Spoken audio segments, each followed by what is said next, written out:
नमस्कार मंडळी, स्वागत आहे तुमचं बॅचलर सिक्रेट तडक्यामध्ये. मंडळी, भाकरी असो या वरण भात, तोंडी लावायला जर ताटात झणझणीत ठेचा असेल ना तर 2 घास जास्तीचे जातात. तर मंडळी, आज आपण बनवणार आहोत अगदी 5 मिनिटात होणारा पारंपरिक आणि गावरान पद्धतीच्या हिरव्या मिरचीचा ठेचा. यासाठी आपल्याला फार काही साहित्य लागत नाही, तर आपण साहित्य बघूया त्यासाठी काय काय लागतं ते.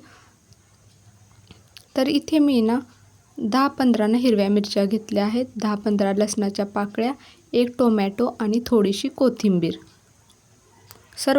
प्रथम ना आपल्याला इथं तवा गरम करायला ठेवला आहे. आता त्यामध्ये ना मी इथे मिरच्या टाकल्या आहेत. मिरच्या आपल्याला असे ना तोडून टाकायच्या आहेत, कारण त्या ना उडणार नाहीत. आता ना आपल्याला मिरच्या ना छान असं ना 1-2 मिनिटे ना डाग पडेपर्यंत ना भाजून घ्यायच्या आहेत.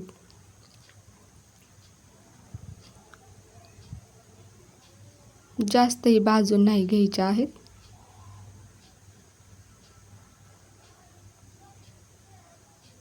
आता यामध्ये आपण थोडंसं तेल टाकून घेऊयात. तेल जास्त नाही टाकायचं, एक थोडंसं तेल टाकून घ्यायचं आणि परत नाही थोड्याशा भाजून घ्यायच्या तेला. आता यामध्ये मी ना लसणाच्या पाकळ्या टाकल्या आहेत, थोडेसे ने यामध्ये जिरे टाकले आहेत आणि टोमॅटो आणि कोथिंबीर. आता हे सर्व ना आपल्याला परत ना भाजून घ्यायचं आहे. हे सर्व ना जास्त भाजून घ्यायचं नाही आहे. सर्वप्रथम हा ठेचा ना आपल्याला मिक्सरमध्ये फिरवण्यापेक्षा ना असा ना खलबत्त्यात ना जाडसर ना ठेचला ना तरच याची ना खरी ना गावरान चव येते याला. जर तुमच्याकडे ना खलबत्ता वगैरे नसेल ना तर तुम्ही मिक्सरच्या भांड्यामध्ये ठेचा ना काढून घेऊ शकता.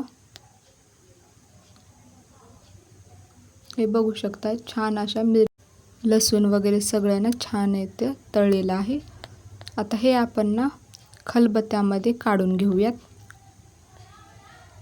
आता यामध्ये ना आपल्याला थोडंसं मीठ टाकायचं आहे चवीनुसार.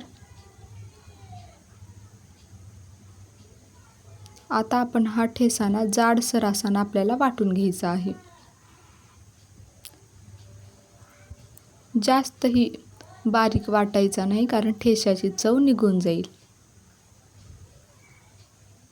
जाडसर पद्धतीचा ठेचा आपण वाटून घेऊयात.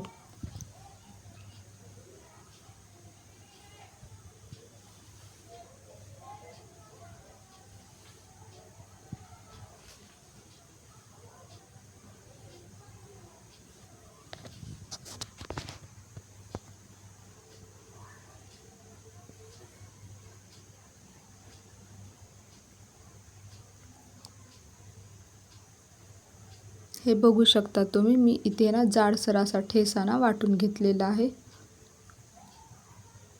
हे बघू शकता, भाकरीसोबत या चपातीसोबत खाऊ शकता. बघा, तयार आहे आपला एकदम गरमागरम आणि झमझमीत ठेचा. बाजरीच्या किंवा ज्वारीच्या भाकरीसोबत हा अप्रतिम लागतो. नक्की ट्राय करा. रेसिपी आवडली असेल तर व्हिडिओ लाईक करा आणि कमेंटही करा. थँक्यू.